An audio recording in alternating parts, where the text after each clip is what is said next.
Oh, what do we got? Oh,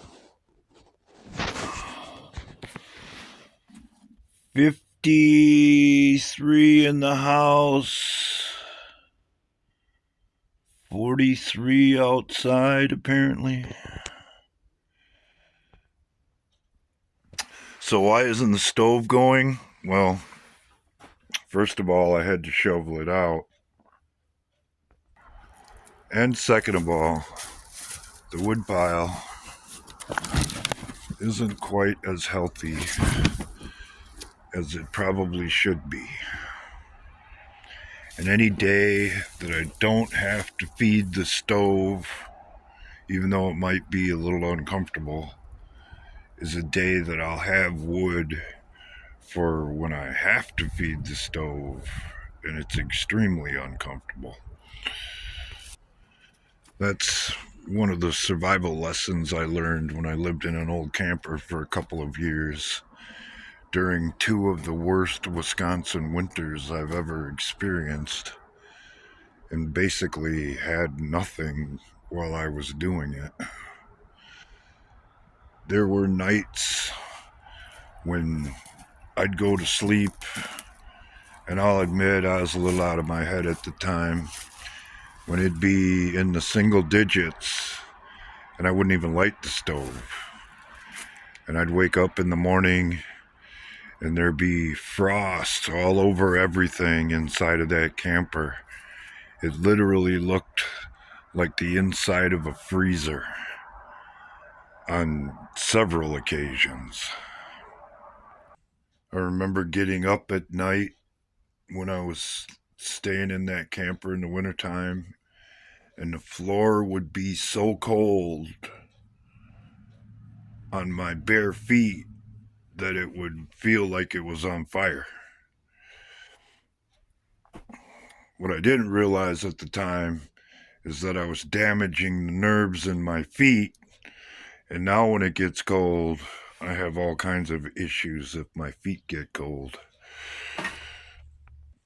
My toes will swell up and turn black and blue, and the only remedy that I could come up with was making this little heater that I put in the end of my sleeping bag for when that starts to happen, so I can heat my feet up at night, and that'll at least keep the swelling down, and I can wear my work boots in the wintertime instead of having to wear my pack boots all the time because my feet swell up so bad. I thought it was the onset of diabetes, but once I realized, well, it's only happening in the wintertime, that led me to the nerve damage theory from walking on that cold floor. Most of you have no idea what it'll be like if it ever comes down to extreme survival conditions. And quite frankly, having experienced it myself, you should probably pray that you never do. Because there was a time when I literally survived on one can of Chef Boyardee a day.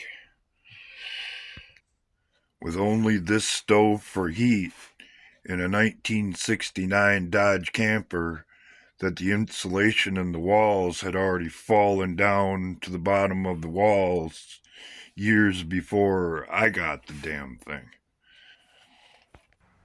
And to be completely honest, that's why I have made the content that I have made over the years. Because quite literally, where they want to take you is the last place you want to go. How do I know? Because I've already been there. And should you ever find yourself in that place,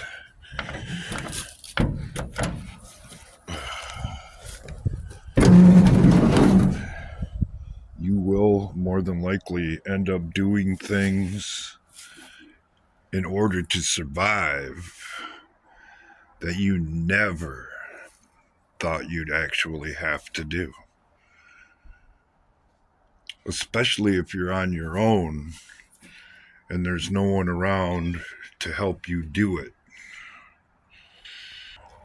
That's exactly why it would be in your best interest to preserve your way of life and not try and replace it with somebody else's supposed better version, because the better version that they're selling might not work.